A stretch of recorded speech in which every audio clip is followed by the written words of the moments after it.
Friends, మా చెరువు అయితే నిండిపోయింది. నీళ్ళైతే పారుతుంది, ఒకసారి చూడండి. ఈ చెరువు వచ్చి నిండుతుంటుంది కానీ నీళ్ళు అనేది పారదు. ఎప్పుడో ఒకసారి వర్షం దండి కురిసిందంటే అప్పుడు నీళ్ళు ఫుల్గా నిండి అప్పుడు పారుతుంది. సో ఇప్పుడైతే నీళ్ళు అయితే పారుతుంది, చేపలు కూడా ఎక్కుతున్నాయి.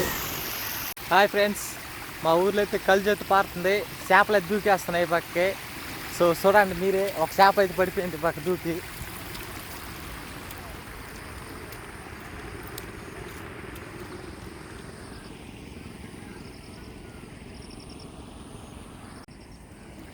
ఇక్కడ ఒక చేప, ఇక్కడ ఒక చేప,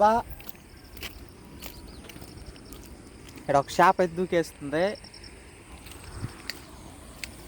ఇంకొకటి ఇక్కడ ఒకటి ఉన్నది, చూసారు కదా.